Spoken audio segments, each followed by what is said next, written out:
Okay, so hello folks and welcome to today's video. I'm going to be looking at the current Litecoin situation. If you're wondering what I'm talking about, Litecoin is a cryptocurrency which has recently become huge in the cryptocurrency community. You've probably heard of Bitcoin and maybe you've heard of Ethereum as well. Both of them have become very popular in the cryptocurrency community. So I'm going to be talking, and by the way, I do hide my balance over here because it's a good idea that you don't show how much basically money you have because that'll help people hack into your account. I don't have very much because I more trade for fun and for experience and also so that I can share this with all of you. As a disclosure, I do trade Litecoin. I sometimes trade Bytecoin. I also trade some Bitcoin and Ethereum. And I do currently hold a little tiny bit of Monero, Dash, and not Dashcoin, Dash, and some other stuff. So, and I'll be showing all of this stuff later on the video. So Litecoin is something which has recently really made the news because for the past couple of years it was trading at around $3 to $4 a coin. And as you can see, the current price is $15.10 per coin. Why is this? This is because of segregated witness. So miners, that's the people with computer hardware who mine for Litecoin, are also verifying transactions on the Litecoin network. All of these are added to the current block size, and currently the block size is set at a maximum of 1 megabyte. Segregated witness, or Segwit, is designed to increase this block size to 4 megabytes from 1. And this will really help miners who are also verifying transactions on the network, which will make the network go quite a bit quicker. So Segwit is a good thing. So right around here, around here Coinbase added, and Coinbase is a very trusted cryptocurrency exchange, but they added Litecoin to their catalog.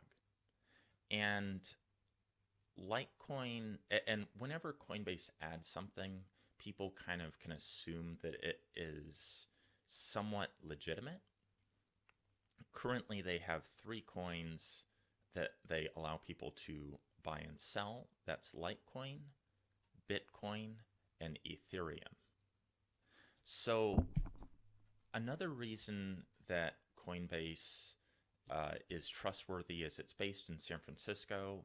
It's right next to one of the US mints, which distributes actual US currency. It also gives a certain amount of legitimacy to Coinbase. I also use Poloniex, which is another cryptocurrency exchange. It's based in Wilmington, Delaware. I don't really trust it quite as much as Coinbase, and most other people don't trust it quite as much as Coinbase. But I use only US exchanges so that if the government is ever saying, let's investigate cryptocurrency holders because we're worried about money laundering, I want a warrant to be served and the police to be able to go to the exchanges that I have my money in and say, let's see those records, and have the exchanges be required to turn it over to the government. So if I kept my money in a different exchange or a wallet that was based just in the middle of nowhere in some protected zone, like the Cayman Islands, for instance, I know that's been in the news lately, but then the government couldn't readily force these exchanges to give over information. That's just why I'm using Coinbase and Poloniex. Coinbase runs the GDAX cryptocurrency trading platform, And I find it's really useful because it's got a lot of really good tools on it. I especially like this depth chart right here because it's a good way of seeing at just a really brief glance what's going on. It does take a bit of playing around with to figure out how the whole thing works, especially with setting market, limit, sell, buy. But it's very good. They have very low transaction fees. And in general, I think it's really worthwhile.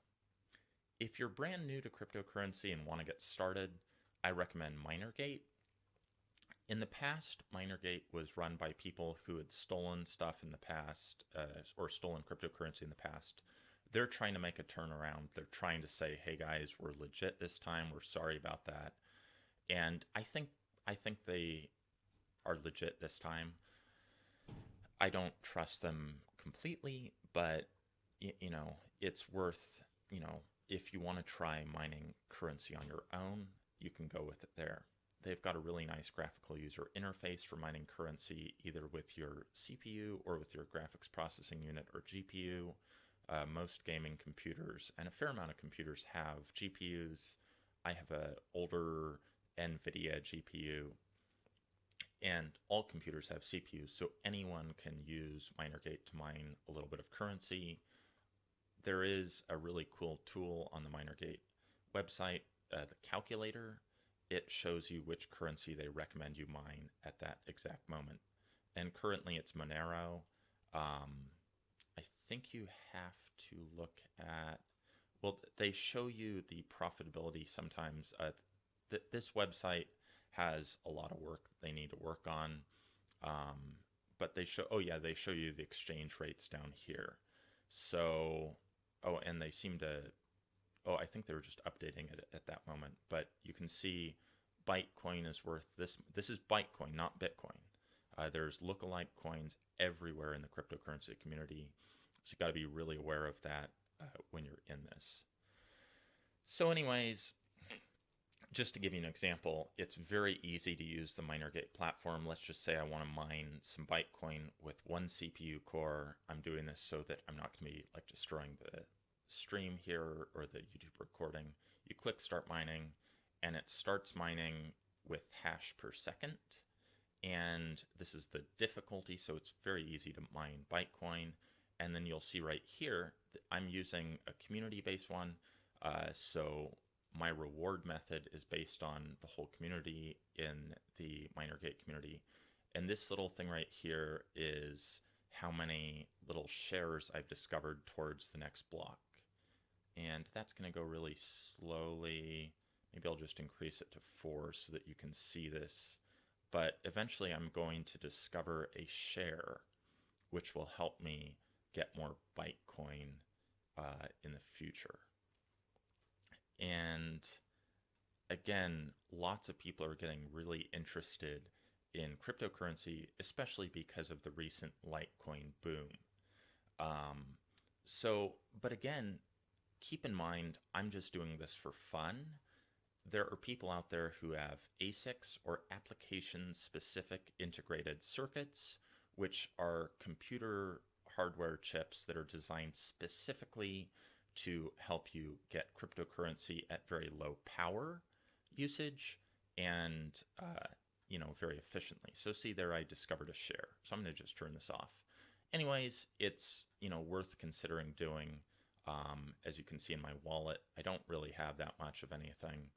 I have a lot of Bytecoin, but Bytecoin's not worth very much money, and I don't think it's going to go up very much either. I have some Monero. This is worth, I think, about $2, $2.50, something. So it's not very much. Okay, I'm going to close out all this stuff. I was just bringing that up. So if you're interested, you can look into it. A lot of people in the Litecoin community talk about Chinese Litecoin miners. Why is this?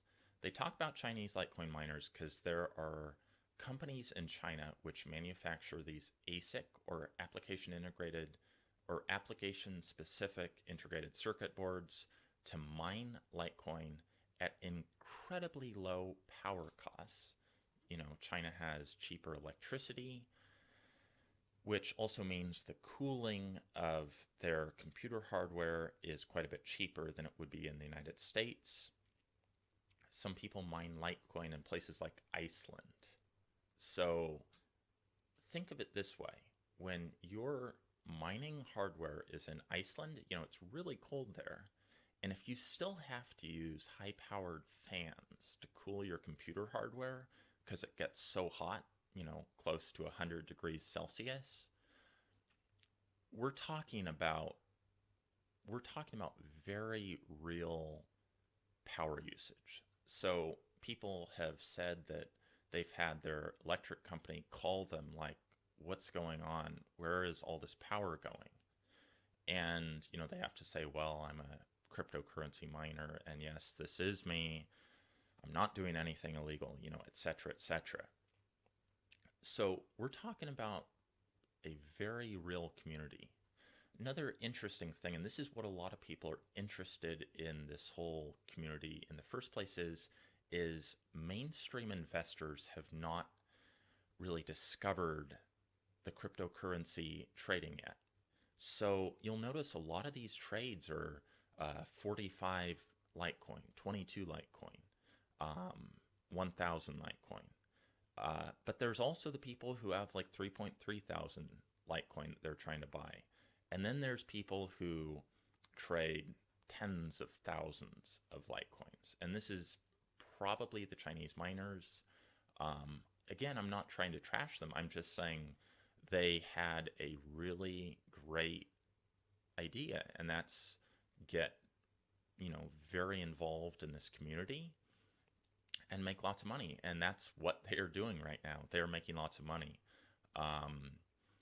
It's a risky community, the Litecoin community, because there's a lot of unknowns. You don't know who has how much Litecoin and how much hashing power available.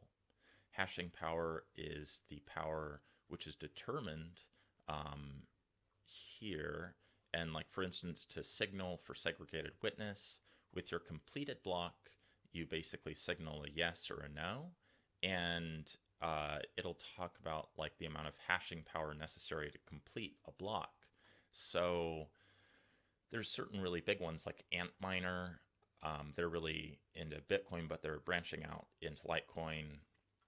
And then there's a couple of other ones as well. Recently, one of the heads of Coinbase got together with a bunch of other Litecoiners and was like, hey, we need to get segregated witness or Segwit through basically to increase the block size so that it's just not going to be as painful for miners to confirm tons of transactions. As you can see, this is the first period where they thought Segwit was going to go through, and then it crashed because it was decided that Segwit didn't have enough support through hashing power of the miners. Litecoin crashed. I was like, yeah, it's going to stay around $9.50 to $10. And then around here, this is when the head of one of the heads of Coinbase got together with the miners, and they were like, okay, let's go ahead with Segwit. And Litecoin has just been skyrocketing ever since. As you can see, it does still go up and down. It was at 15.10, and then it crashed down to like 14.95 or so. And that's another big word of caution I must give. And that's, if you trade in cryptocurrency or if you trade in any form of stock, you better be prepared to lose a lot of money, knowing that based on your own research, you have a fairly good, potential to not only make all that money back, but also to make a significant amount of money in time to come.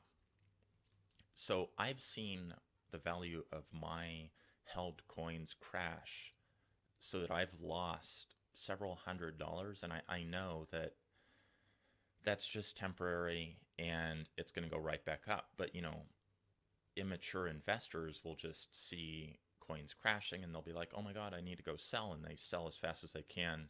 And then people like me buy when it's lower. So, you've got to have a cool head.